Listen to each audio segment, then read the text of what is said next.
नमस्कार दोस्तों, transformer protection series के इस एक और सेशन में आप लोगों का स्वागत है।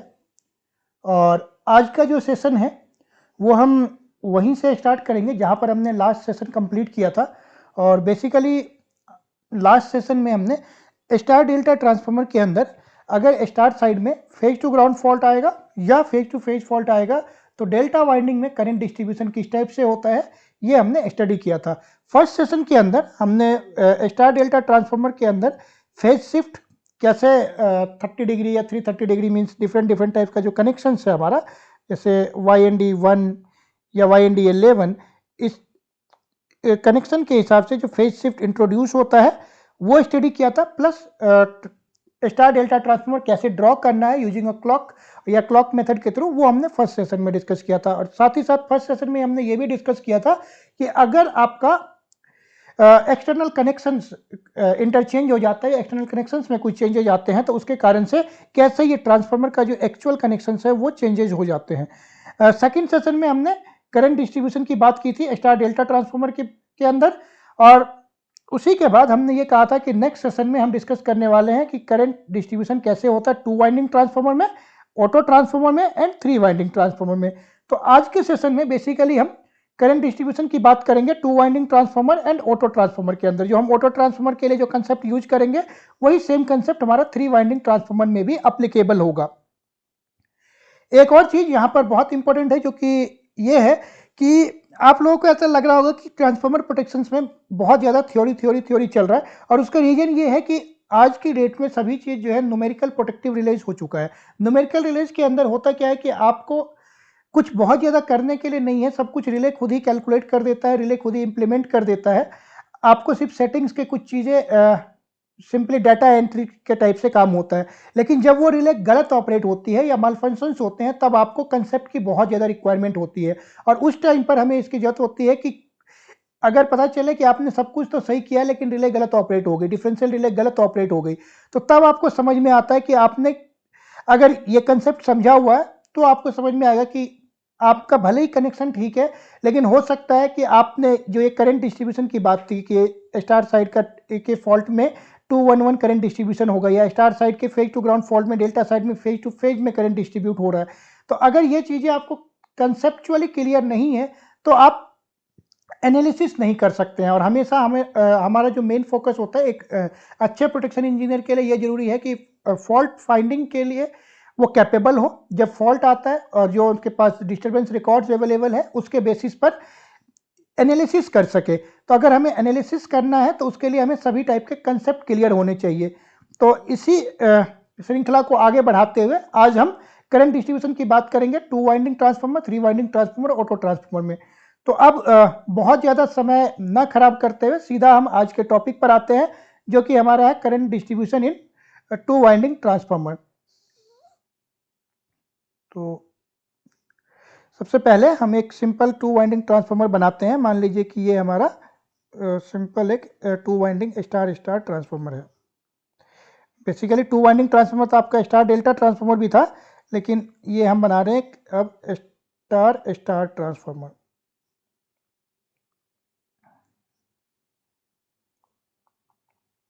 ठीक है, ये हमारा एक स्टार स्टार ट्रांसफार्मर है जिसमें कि ये मान लीजिए आपका 3 फेज है एक साइड का और ये दूसरे साइड का 3 फेज हो गया। अब एजम्पशन फिर से सेम है जो हम लास्ट हमारा जो करंट डिस्ट्रीब्यूशन की जब हमने यहाँ पे लास्ट टाइम जब बात की थी और उसमें जो हमने एजम्पशंस लिए थे उसमें हमने एजम्पशंस क्या लिए थे लास्ट टाइम के अपने क्लासेस में। हमने एजम्पशन लिया था कि जो हमारा करंट डिस्ट्रीब्यूशन निकालने के लिए कि हम जो रूल यूज करने वाले हैं वो रूल हमारा था एमएमएफ बैलेंस। ये MMF balance equations means ampere turns of the primary is equal two ampere turn off the secondary. MMF balance equations को हमने यूज किया था। और हमने जो एजम्पशंस लिया था वो फर्स्ट एजम्पशन ये था कि जो टर्न्स रेशियो है दोनों साइड का वो 1:1 है और लोड करंट नेग्लिजिबल है। तो हम फिर से उसी सेम एजम्पशंस के साथ ही आगे बढ़ेंगे और हमारा एजम्पशन इस सेशन में भी सेम ही है और वो है कि आपका जो टर्न्स रेशियो है वो 1:1 है और लोड करंट जो है वो नेग्लिजिबल है। तो यहाँ पर भी हमारा सेम चीज़ है,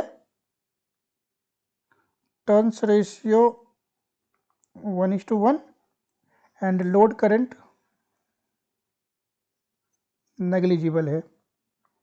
अब हम फर्स्ट केस लेते हैं कि अगर सपोज कर लीजिए ये एक 2 वाइंडिंग ट्रांसफार्मर है। इस 2 वाइंडिंग ट्रांसफार्मर में आपका सेकेंडरी साइड में एक फेज टू ग्राउंड फॉल्ट आया, तो जैसे C phase to ground fault secondary side में आएगा तो इसके करस्पॉन्डिंग इस फॉल्ट का इस टाइप से कुछ करंट इसमें इस फॉल्ट में इस टाइप से सपोज ये करंट फीड हो रहा है, तो ये हमारा सेकेंडरी साइड का इस फेज में करंट है। बाकी 2 फेज में हमने लोड करंट नेग्लिजिबल माना है, तो इस फेज में हमारा करंट जो है वो ऑलमोस्ट जीरो है। अब एम्पियर टर्न बैलेंस के हिसाब से इस फेज में अगर करंट जीरो, तो यहाँ पर कोई एम्पियर टर्न बैलेंस नहीं करना है हमें, यहाँ पर भी कोई एम्पियर टर्न बैलेंस की रिक्वायरमेंट नहीं है। सी फेज में जो करंट है हमारे इस साइड में सेकेंडरी साइड में, उसके करस्पॉन्डिंग इस करंट को मतलब इसके कारण से जो हमारा एम्पियर टर्न्स आ रहा है, एम्पियर टर्न्स यहाँ पर कितना आएगा, ये जो करंट है जो भी 1 pu इंटू जो भी यहाँ का नंबर ऑफ टर्न्स है, तो सपोज ये नंबर ऑफ टर्न्स हम 1 मान लेते हैं, तो 1 pu करंट है, तो यहाँ पर भी 1 pu करंट हमारा इसको इस एमएमएफ को बैलेंस करने के लिए यहाँ भी हमारा 1 pu करंट जो है वो फ्लो होना चाहिए। तो अब अगर आप देखें कि इस साइड में जो हमारा सेकेंडरी साइड है या जो लोड साइड है, इस केस में तो क्या होता है कि जो हमारे पास ये ग्राउंड है वो आपका यहाँ पर जो भी न्यूट्रल होगा सेकेंडरी साइड में, न्यूट्रल के थ्रू ग्राउंड का पाथ क्रिएट हो जाता है, न्यूट्रल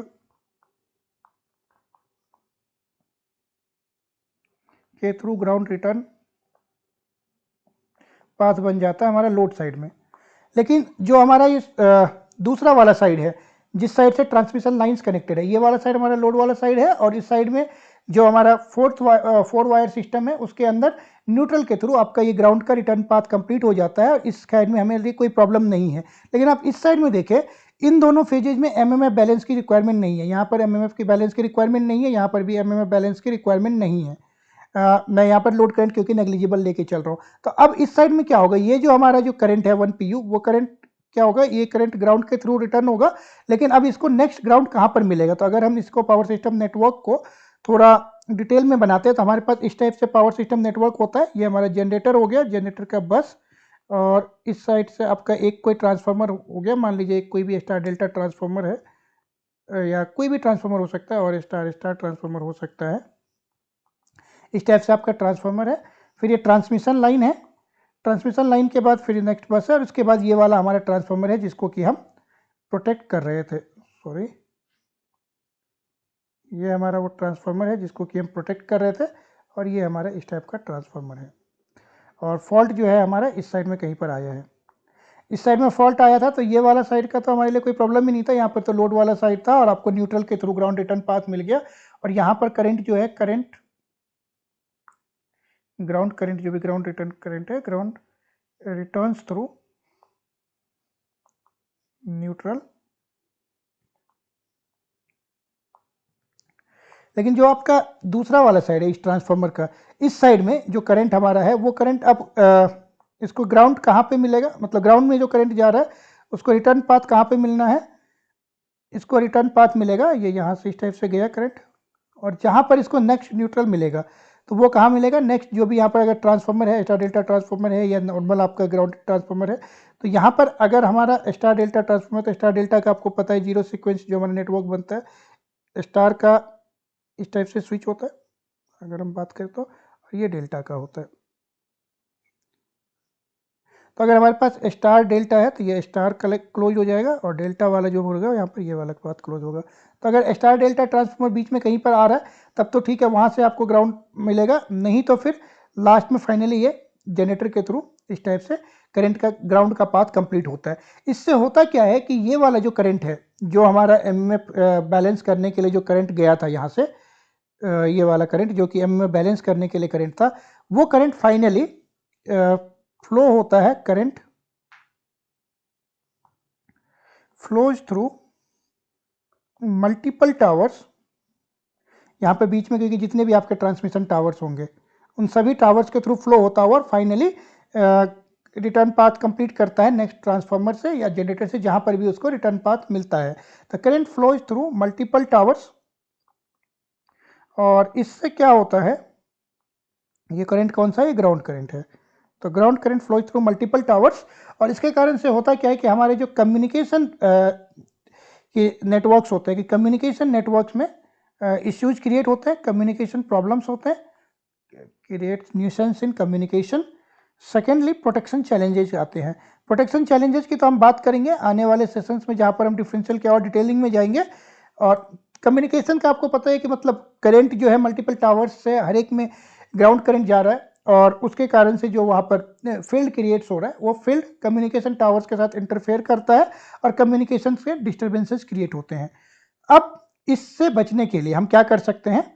अभी ये 2 वाइंडिंग ट्रांसफार्मर था, अभी आप देखें तो इससे हम कैसे बच सकते हैं? इससे हम बच सकते हैं कि अगर जो हमारे इस साइड वाला करंट था, सेकंड साइड वाला, उस करंट को अगर हम ग्राउंड में आने से पहले कहीं और एमएमएफ बैलेंस करवा दें। तो ये हमारा था अभी नॉर्मल ट्रांसफार्मर, इस टाइप से हमारा ट्रांसफार्मर था, और ये इसका दूसरा वाला साइड था।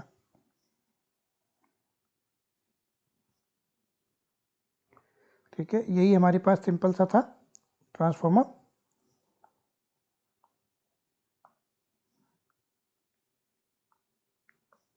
ये हमारा ट्रांसफार्मर है। हम एज्यूम करके चल रहे थे कि हमारा जो फॉल्ट है वो यहाँ पर कहीं है। इस फॉल्ट के कारण से यहाँ पर एमएमएफ बैलेंस की जरूरत नहीं, यहाँ पर एमएमएफ बैलेंस की जरूरत नहीं है। यहाँ पर करंट फ्लो होगा और ये करंट जो है ग्राउंड के थ्रू एक लंबे पाथ से रिटर्न होता हुआ फिर फाइनली हमारा सर्किट कंप्लीट करता है। अब अगर हमें इस करंट को हम नहीं चाहते हैं कि ग्राउंड में इतने लंबे पाथ से कंप्लीट करके आए, तो हम क्या कर सकते हैं? अभी हमारा ये साइड तो सेम ही है, इसमें तो करंट अभी जाना ही है। हम क्या कर सकते हैं कि हम मान लीजिए कि बीच में हमने एक डेल्टा वाइंडिंग इंट्रोड्यूस कर दिया, इसको कहते हैं टर्सरी डेल्टा। तो बीच में हमने एक डेल्टा वाइंडिंग इंट्रोड्यूस कर दिया। ठीक है,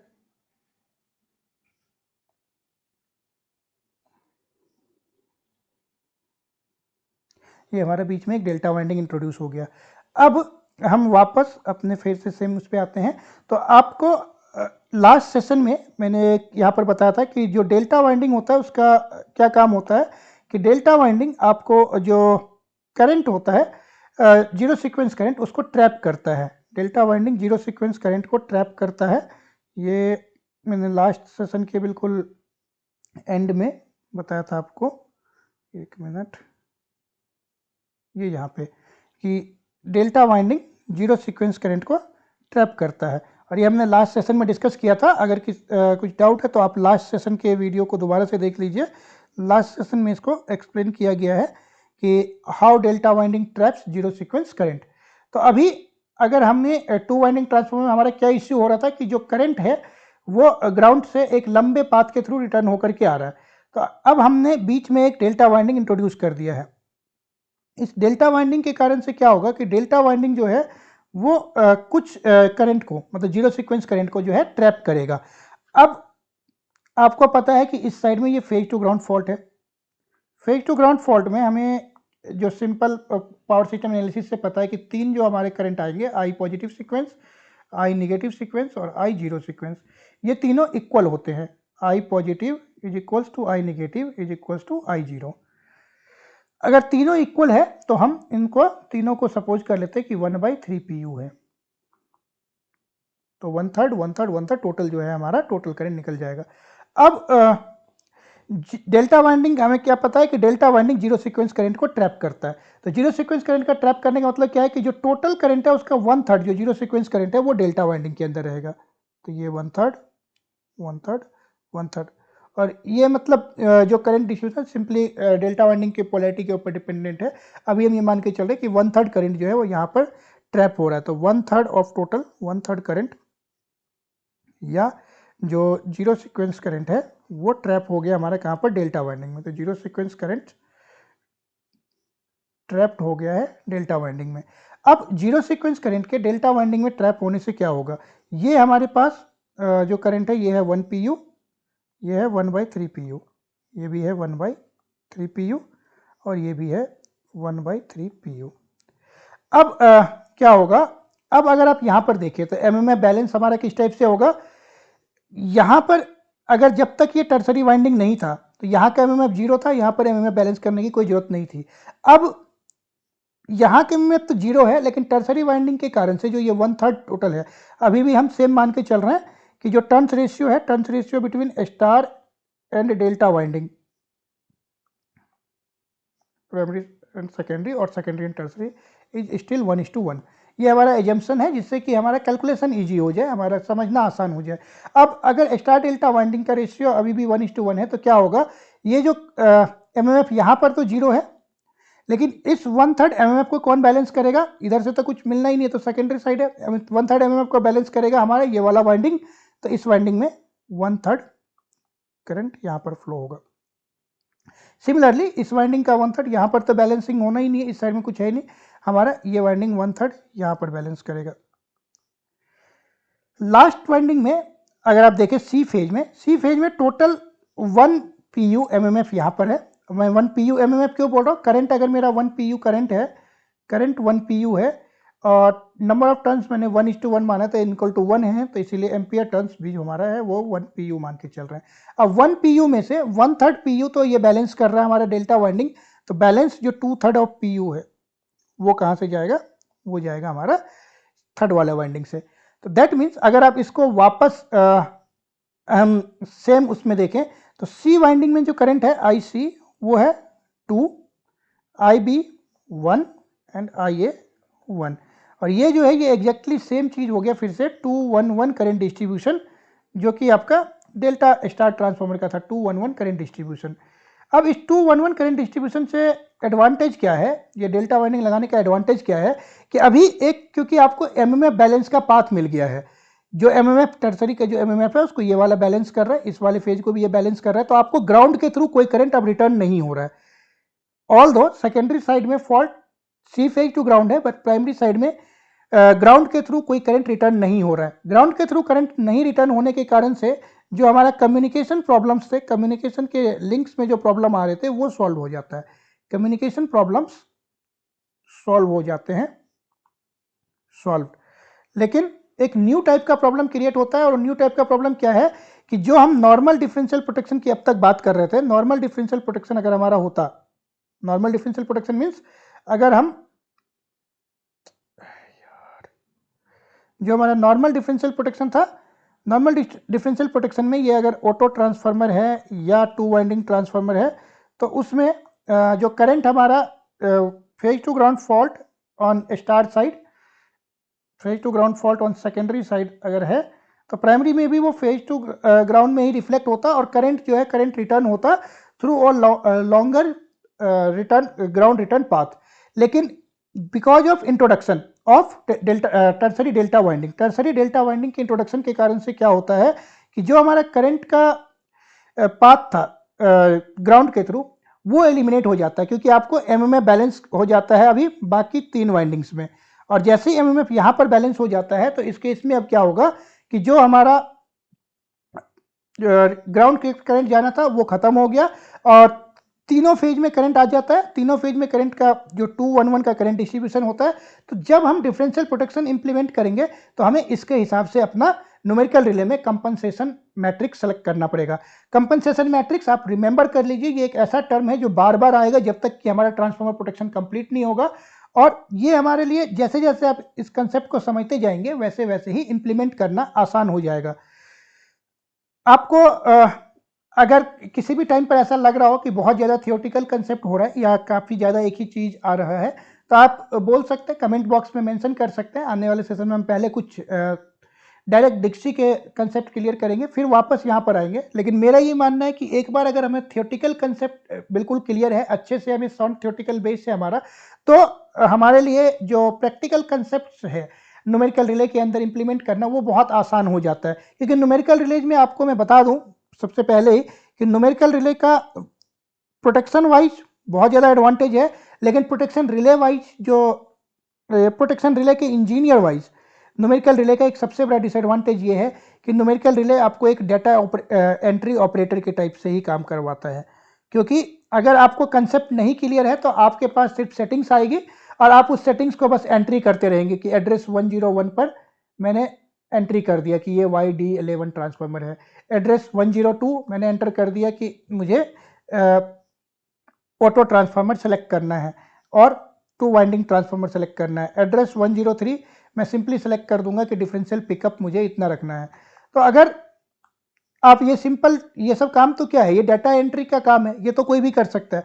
लेकिन अगर आपको इसके पीछे का कंसेप्ट क्लियर है कि क्यों हमें यही सिलेक्शन करना है, क्यों हमें टू वाइंडिंग करना है, ऑटो ट्रांसफार्मर करना है, और अगर हमने टू वाइंडिंग या ऑटो ट्रांसफार्मर किया है तो हमारा क्या फ़र्क पड़ने वाला है, इसके साथ ही कि हम कनेक्शंस अगर कुछ बना रहे हैं कि सपोज स्टार डेल्टा ट्रांसफार्मर है तो हमें सीटी कैसे सेलेक्ट करना है, सीटी का रेशियो क्या सेलेक्ट करना है, तो ये सब अगर फंडामेंटल कंसेप्ट क्लियर है तो हमारे लिए इम्प्लीमेंटेशन आसान हो जाता है। अभी हम एक और नेक्स्ट टॉपिक पे जाएंगे, इसी में ही टू वाइंडिंग ट्रांसफार्मर में ही एक और नेक्स्ट टॉपिक क्या है, नेक्स्ट टॉपिक है कि इसी में ही अगर मान लीजिए कि आपका जो फॉल्ट है वो फेज टू फेज है, क्योंकि हमने स्टार डेल्टा में भी फेज टू फेज फॉल्ट की बात की थी, तो यहाँ पर भी हम एक फेज टू फेज फॉल्ट की भी बात करेंगे।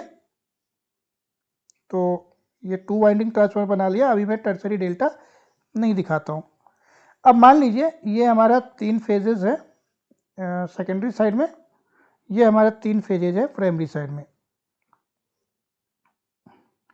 और हमारा फॉल्ट जो है वो ए टू बी फेज के बीच में है।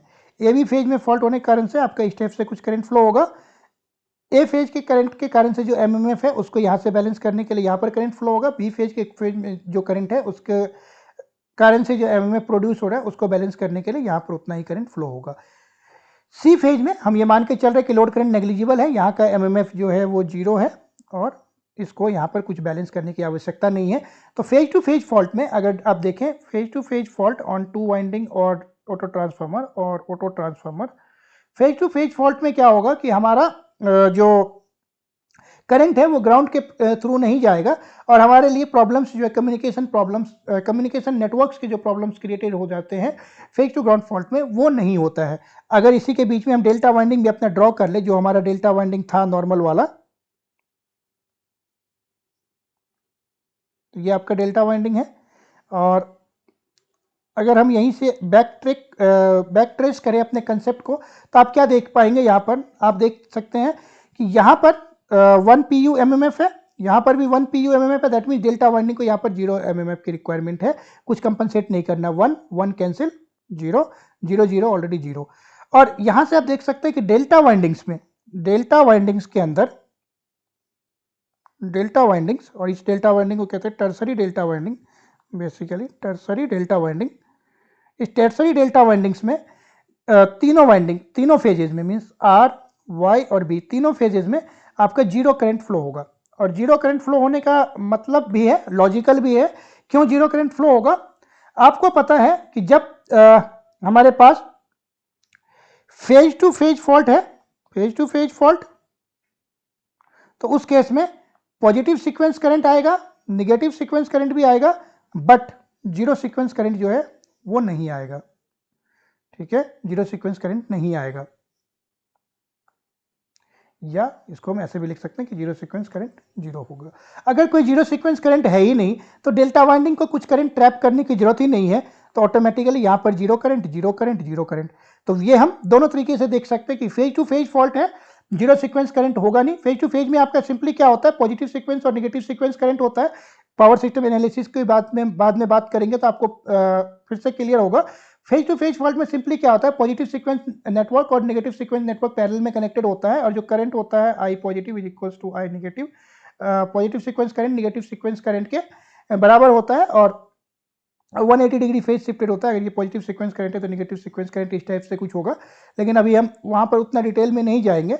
हमारे लिए सिंपल ये है कि अगर फेज टू फेज फॉल्ट है तो 0 सीक्वेंस करंट फ्लो नहीं होगा, या आप इसको वैसे भी दूसरे तरीके से भी देख सकते हैं कि जब तक कि फॉल्ट के पाथ में, अगर फॉल्ट में ग्राउंड इन्वॉल्व नहीं है, फॉल्ट में ग्राउंड इन्वॉल्व नहीं है, फॉल्ट में ग्राउंड इन्वॉल्व नहीं है, तो हमारा 0 सीक्वेंस करंट जो है, 0 सीक्वेंस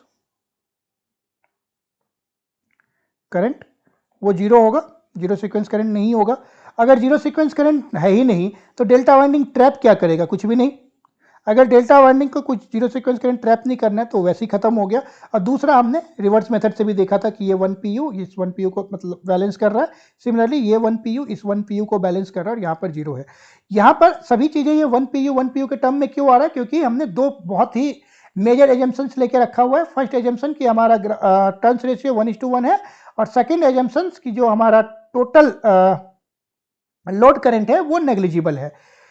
तो इस सेशन में जो बेसिकली हमने यहाँ पर देखा है इस सेशन के अंदर, वो हमने क्या क्या देखा इस सेशन में। एक तो हमने चीज़ें देखी कि टू वाइंडिंग ट्रांसफार्मर के अंदर, टू वाइंडिंग ट्रांसफार्मर में करंट डिस्ट्रीब्यूशन किस टाइप से होता है, करंट डिस्ट्रीब्यूशन किस टाइप से होता है। सेकंड, इसमें हमने देखा था कि टर्सरी डेल्टा का क्या रिक्वायरमेंट होता है, टर्सरी डेल्टा क्यों यूज किया जाता है। थर्ड, कि अगर फेज टू फेज फॉल्ट है तो टर्सरी डेल्टा में करंट या डेल्टा वाइंडिंग में करंट किस टाइप से डिस्ट्रीब्यूट होगा। और fourth, phase to ground fault है तो हमारे पास करंट डिस्ट्रीब्यूशन किस टाइप से होता है। तो ये 4 मेजर टॉपिक्स हमने इस सेशन में पढ़े हैं। आने वाले सेशन में हम इस टॉपिक के बारे में, जो करंट डिस्ट्रीब्यूशन है, इसको यहीं पर छोड़ करके, क्योंकि अभी हमारे लिए बेसिक जितना कंसेप्ट की रिक्वायरमेंट है डिफरेंशियल प्रोटेक्शन से रिलेटेड, वो ऑलमोस्ट कवर हो गया है, करंट डिस्ट्रीब्यूशन और फेज एंगल वाला। आने वाले सेशन में हम 2 चीज़ें और डिस्कस करेंगे थियोरेटिकली। एक डिस्कस करेंगे कि सीटी का स्टार पॉइंट क्यों प्रोटेक्टेड ऑब्जेक्ट के साइड में बनाया जाता है, सीटी स्टार पॉइंट। और दूसरा और सबसे मेजर, कि सीटी कनेक्शन कैसे किए जाते हैं डिफरेंशियल प्रोटेक्शन में। सीटी कनेक्शन अगर हमने एक पर्टिकुलर सीक्वेंस में किया है या दूसरे सीक्वेंस में किया है तो उससे क्या फर्क पड़ता है डिफरेंशियल प्रोटेक्शन के ऑपरेशन पर। जब इन दोनों टॉपिक को हम समझ लेंगे उसके बाद हम ट्रांसफॉर्मर प्रोटेक्शन के फर्स्ट टॉपिक पर आएंगे, डिफरेंशियल प्रोटेक्शन पर। तब तक के लिए आप इन सेशंस को देखिए, इसको समझने की कोशिश करिए, खुद से ड्रॉ करिए। जितना आप प्रैक्टिस करेंगे उतना ही आपको समझ में आएगा। और सबसे इंपॉर्टेंट चीज़ कि अगर आपको वीडियो अच्छा लग रहा है, अगर आपको वीडियो का कंटेंट सही लग रहा है तो आप ज़्यादा से ज़्यादा लोगों के साथ शेयर करिए, अपने दोस्तों को बताइए और जो भी दूसरे प्रोटेक्शन इंजीनियर्स हैं उनके साथ शेयर करिए, जिससे कि मैक्सिमम से मैक्सिमम लोग इन सभी कंसेप्ट को समझ सकें, इन सभी कंसेप्ट को इम्प्लीमेंट कर सकें। इसके साथ ही ये भी इंपॉर्टेंट है कि अगर आपको कंटेंट सही नहीं लग रहा है, अगर आपको कोई प्रॉब्लम्स लग रहा है, तो वो भी आप कमेंट करके बता सकते हैं, जिससे कि आने वाले सेशन में हम इसको और बेहतर बनाने की कोशिश करेंगे और इम्प्रूव करने की कोशिश करेंगे। तो आज के सेशन को हम यहीं तक रखते हैं। नेक्स्ट सेशन में मिलेंगे एक और नेक्स्ट न्यू टॉपिक के साथ। तब तक के लिए thank you and bye bye.